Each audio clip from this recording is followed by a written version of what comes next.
今天来到了日本大阪，这里是大阪的市区哦。现在坐在一台车子上面，准备去看房子。如果您也想来一场与众不同的旅程，邀请您安排一场富士山的露营。除了可以陶冶一下身心灵，还有令人羡慕的打卡拍照点。有兴趣的朋友参考第一则留言哦。那我现在人在日本的大阪，外面下着雨，所以坐了车子要去看房子。今天就来介绍我们的在地的地陪 Ruby。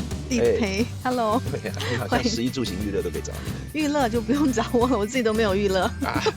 娱乐问你要去哪里吃、哪里喝、哪里用这样子啊，只是问一下。我以为是要说让我带大家去哪里，我自己都没有娱乐时间，我很可怜。我除了家里就是公司，要么就是学校，要么就是去建案的路上。对，我还要去巡工地，还要巡工地，还要看土地。你这样子要巡工地，白色的要巡什么工地啦？白雪公主不穿白色，然后穿黑色。哦，好，那我们今天来到大阪。远一点嘛。远一点，这样比较脸没那么大，是不是？我都已经受到对，你现在为了怕大家就是检讨你的体重，所以你都不敢吃。真的，好可怜哦。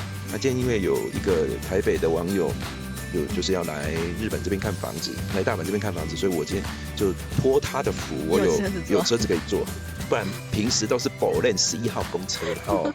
从那个不管是捷运站啊，或者是什么南海快线啊，走出来，我们大概其实都不远啊。对，其实新哥是非常认真的为大家用他的脚步去丈量，就是从捷运站，然后到这个房子的实际的距离，和带大家看一下路边的街景。不是，我还没讲完。其实离捷运站都不远，但是因为 Ruby 一次都要叫我拍很多个，所以开很多个要走很远。所以今天有物件可以看吗？有。今天要看什么房子？我们今天先要去看我们的月见。月见，嘿，它是什么？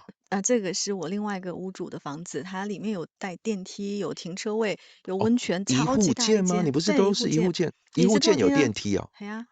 哇塞，我还第一次听到一户建有电梯的。我目前是我们唯一的一个带电梯的透天民宿。带电梯的透天。在不久的将来，我们小地汤建好之后，也会有带电梯的。因为其实在带电梯的透天在台湾可能会比较常见。那在日本是很少。大概占比连1%都不到。我看过有在千里中央那边有一些很大地坪的别墅，但是它那一种不是木造的房子，都是那种 RC 的，那一户都好几亿耶。那你这个应该我们没有到好几亿，我们不用到亿，我们不用到亿就可以拥有一栋真的有电梯、有停车位，还有温泉私汤的物件。那我一定要来看一下什么叫做这个木造一户建的豪宅。哇，真的，我之前去东京也有看过豪宅，一户好几亿哦，它也没电梯啊。所以真的，你说几千万就可以买到有电梯的一户建，那真的是几千万，性价比很高啊！真的是几千万，真的不要错过。几千万台币吗？还是日币？日币，对，日币。而且最近日元汇率很低。好了，那我们就直接到现场去，再跟大家分享哦。那么就 Let's go。您是不是也想在日本拥有一间属于自己的房呢？想度假的时候就可以住自己的房子，但又不想闲置在那边缴交高额的管理费以及修缮激励期，这时候您可以考虑日本的一户建，委托给民宿公司来管理。平时闲置的时候可以赚取租金报酬，来日本度假时又可以住自己的房子，未来退休时又可以拿回来自己使用，超适合我们的。欢迎一起来日本大赚观光财，有需要的朋友欢迎参考第一则留言。回下来了。这边有一条非常大的马路，有吗？这条大马路。然后在这边停下来，就是说是这一间呐。Ruby 拿着拖鞋的 Ruby，我这个就是这一个。对，这是月见，是不是？对，月见。那这已经开始营业了吗？还没有，马上就要开始营业了。所以现在到什么程度？里面内部全部做好了，然后现在在等定制的家具从海上过来。定制的家具，我们从这边往这边看。这栋房子大部分很多都是纯手工的。纯手工。它的家具也是特别定制的。因为很多房子的家具在日本采买几乎没有什么特色，那这整屋都是定制家具。进来就有这个造景哦。对，进来就有。那我们就直接自己来看了。Ruby 去忙了。进来以后，它这里有一个厕所厕所这个是用 Panasonic 的卫浴，然后也有一个气窗，然后转过来以后呢，它这个有电梯啊。我看我先上去，那我们直接先上来。它这个电梯是三人电梯哦，因为是属于这种家庭，就是住宅用的，不是那种大楼的。那我们直接出来了。它现在这一间感觉都是用感应式的电灯了。那3楼的部分出来，它就有就是一个像合适的哦，因为它垫高地板，架高地板呢，有上面铺了2张双人床哦。那很多人就会用平米，就是用面积来看价格，其实这是错误的。你看架高木地板肯定跟平面是价格不一样嘛，哦，这每一个房子它都有它的特色。然后你只要做阳台也会有成本嘛。它虽然不记录那个室内使用坪数，可是它也是会有成本。就是你每做一个什么东西，它都有它的成本。像你多做一个气窗，这边一个气窗，这边一个气窗，这个都是成本。可是你多的这些东西，你可以让整个房子的氛围更好，因为你是要拿来做营业用的嘛。好，那这边有一个厕所卫浴，那这边看它也有开窗哦。通常这间房间呢不一定开窗，因为开那个窗它就要做一个气密窗，气密窗也是要钱的嘛。哦，什么不是说1平米多少钱来算。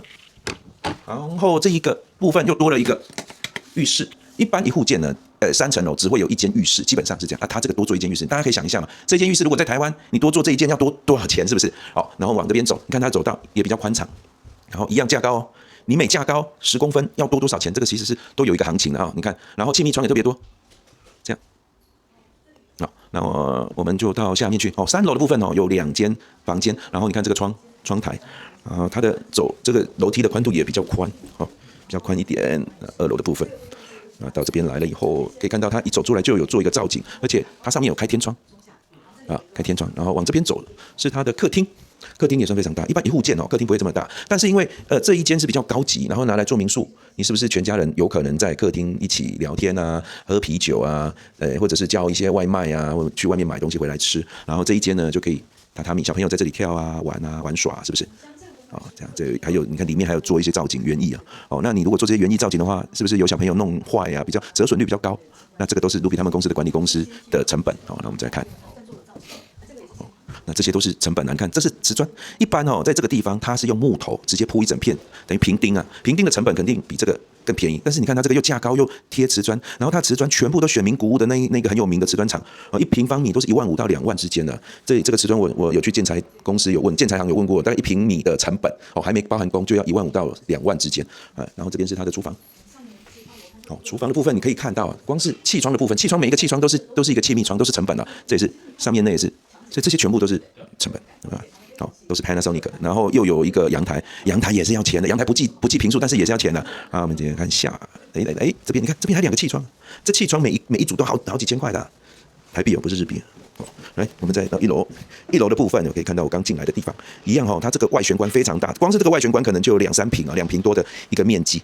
好，然后我们走进来，电梯在这儿嘛，这台电梯就多少钱了？所以不要再用什么1平米多少钱来算了，好不好？那你看，一般你去看一般一户建有这么多间接照明吗？你多做那个东西出来，它就是成本。然后天花板有贴这个吗？这是木板呢。你为了营造出这种风格跟氛围，上面全部贴木板。然后这个是纸哦，这盒子哦。然后往这边看，这一间才是这一个房子的重头戏，它是一个温泉池。好，这一颗是信乐烧，就是日本这边很有名的做这种浴缸啊、卫浴用品的手工打造。大家可以看到这个屋主姓胡，所以他就在这边弄一个湖。这间可能以后会叫古月吧。好，然后这边有一个就是淋浴间，对吧？然后有没有看到这个？这就是它的洗衣房。洗衣房还特别弄一个拉门，看一下，这拉门还有特色的哦，是这样。然后这个洗脸盆也是信乐烧的，就是都是名牌的啦，手工打造的。成本非常高。然后你看这个瓷砖，我今天就是有去建材行，这瓷砖就名古屋有一家很有名做陶瓷的公司做的，不是随随便便那种进口啊，中国啊、东南亚的瓷砖哦，成本非常高。哇，那刚好像介绍的非常仔细哈，讲了比较长的时间。可是这个我刚看，你看这个，我刚一直以为这个是玻璃纤维的，可是不是它是烧瓷陶瓷嘞。这个浴缸我们提前半年就去定制，纯手工做的。然后上百万的，上百万，光是这一个要上百万，非常重。那搬过来之后，像现在看到这个环境，可以进房带一下。有，这个我们已经刚刚有介绍过了。所以，但这个房子已经被这个湖买了，那有其他的可以看吗？还有类似，温泉。好，那我们是直接到现场去了。好，走。现在已经到了这一个开始，现在我们已经到了它。好像是一个工地的现场。那我来讲好了。好，我帮林先生介绍一下。对，这块地总共我们是有21栋的透天。那这一区是 A 区，然后后面你看到那个是社区的道路，然后分别是 A 区、B 区和 C 区。这边是林道路的，然后你看到正前方是北京首的公立小学。对，那它的面积非常大。其实，在整个关西地区有这么大规模的透天民宿是非常少见的。我们会把它每一间透天都是饭店牌照，整体经营。我们这里有24小时线上线下的私人管家，还有接驳车。而且这个位置到难波开车只要8分钟，非常近。到天王寺也是差不多就10分钟的左右的时间。对。那附近其实我们刚过来，像那边有库拉斯西啊，还有一些餐厅那往这边走就是这个路口。正前方的那个墙有看到吗？就是24小时的拉姆超市，非常大间，24小时营业的。那再往前的左手边，那边有我们几栋带车位的民宿。那因为它的后台入住数据非常高，几乎都是平均在年度平均85%左右的入住率，85%，所以我们才决定在这边买这么大一块土地，因为带车位有电梯。那大户型的是标配带电梯的，然后如果是说面积小一点点，是可以选配就要不要带电梯。对，这是它整块的地目。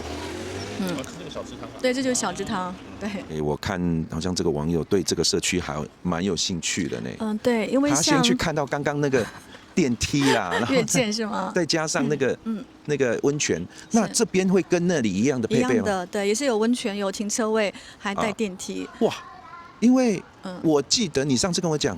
我们可以选择不要电梯，对不对？对，但是目前为止预定的或者说订购的，因为我们很多已经签了契约书，都是要带电梯。因为带电梯的话，它其实只是增加了电梯的成本价，300多万日币就可以装一台电梯。300多万就可以装刚刚那个电梯，300多万是日币，60几万台币。对。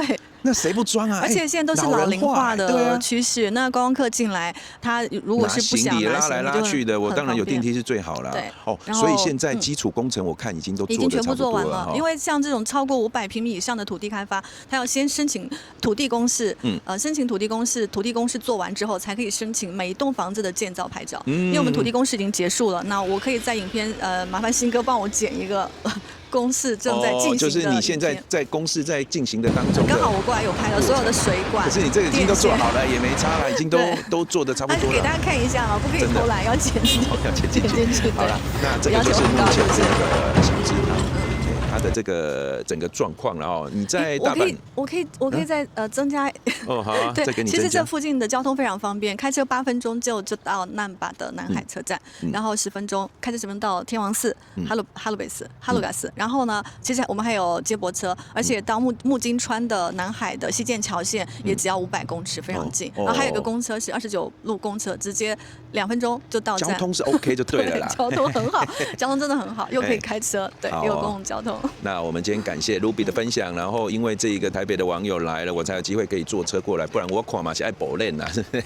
好，那我们今天感谢 Ruby 的分享。如果你最近要来大阪这边看房子的，可以请 Ruby 帮你介绍，这边他 QR code 直接加他的官方账号，或者是直接来这边请 Ruby 帮你安排。欢迎来大阪找 Ruby， 或者是想多了解日本房地产的一些资讯，请加入我们的屋主赏屋群。我们期待有更多人来一起支持真心话。